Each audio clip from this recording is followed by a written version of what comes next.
Cuando eres llamado a una reunión o tienes un citatorio donde sirves de testigo o de investigado, siempre en menor o mayor cuantía el ambiente se pone cargado. Existe la tensión acorde al momento de confrontación.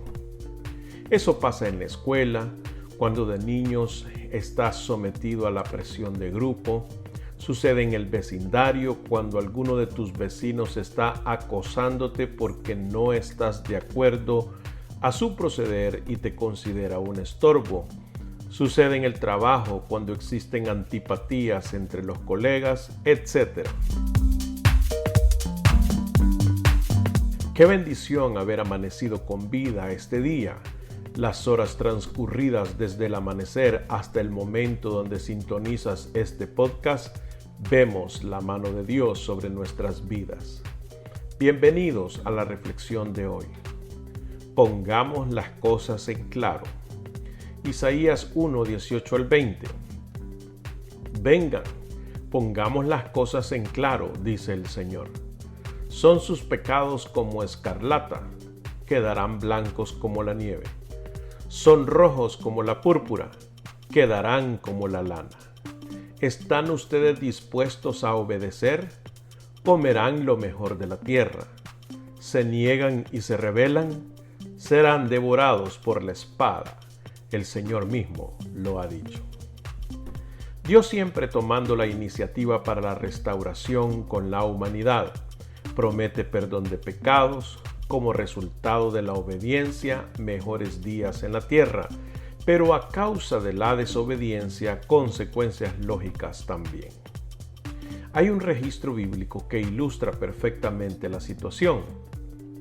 El rey David creyó haber dejado en lo oculto su pecado de adulterio y asesinato. Sin embargo, Dios envía a su siervo Natán para dejarlo en evidencia. Segundo de Samuel, capítulo 12, versículos 1 al 10. El Señor envió a Natán para que hablara con David. Cuando se presentó ante David le dijo: Dos hombres vivían en un pueblo, el uno era rico y el otro pobre.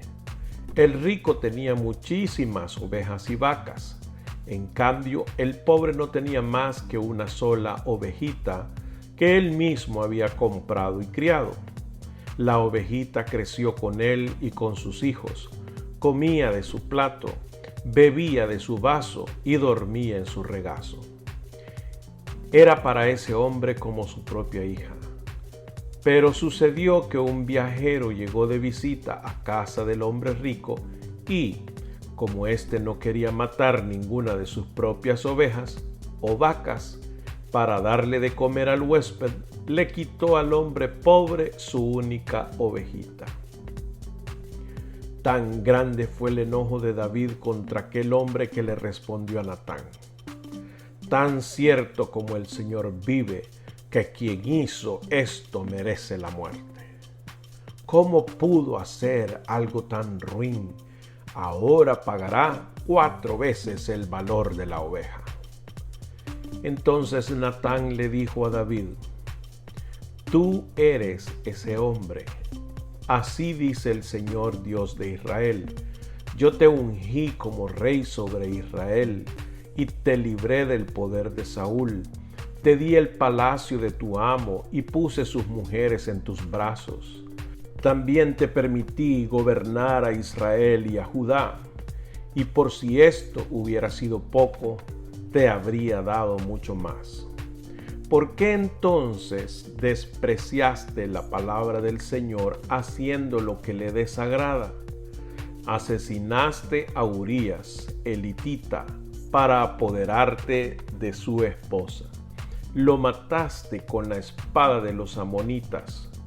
Por eso la espada jamás se apartará de tu familia, pues me despreciaste al tomar la esposa de Urías, el hitita, para hacerla tu mujer.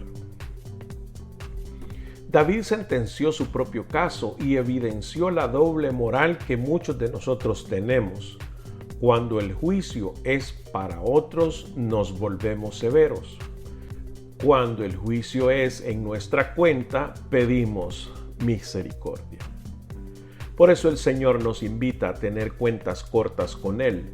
Venid luego, dice una versión del mismo texto. En otras palabras, si nuestro proceder errado fuera como una tarjeta de crédito de la cual hemos abusado y ha llegado a su límite y no queremos asumir la responsabilidad de devolver lo gastado, podríamos sufrir las consecuencias de habernos apropiado de lo ajeno. Pero si cumplimos con el pago respectivo o llamamos al banco y llegamos a un arreglo de pagos, es muy probable que logres recibir un mejor trato. En otras palabras, pongamos las cosas en claro.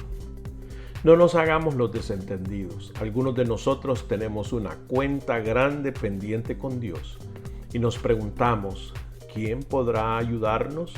Y Jesús puede venir a nuestro rescate siempre y cuando se cumplan las condiciones. Primera de Juan capítulo 1 versículos 8 y 9 dice: si afirmamos que no tenemos pecado, nos engañamos a nosotros mismos y no tenemos la verdad. Si confesamos nuestros pecados, Dios, que es fiel y justo, nos los perdonará y nos limpiará de toda maldad. Primera de Juan 2, 1 y 2. Mis queridos hijos, les escribo estas cosas para que no pequen. Pero si alguno peca, tenemos ante el Padre a un intercesor, a Jesucristo el justo. Él es el sacrificio por el perdón de nuestros pecados, y no solo por los nuestros, sino por los de todo el mundo. Pongamos las cosas en claro con Dios. No te tardes. Ahora tienes abogado. Aprovecha esta oferta de amor. No lograremos ganar el caso sin el abogado correcto. Recuerda el Salmo 118:24, de donde nace el nombre de este podcast. Este es el día que hizo Jehová. Nos gozaremos y alegraremos en él. Mi placer acompañarte en la reflexión de hoy. Yo soy Guillermo Hernández y nos oímos mañana.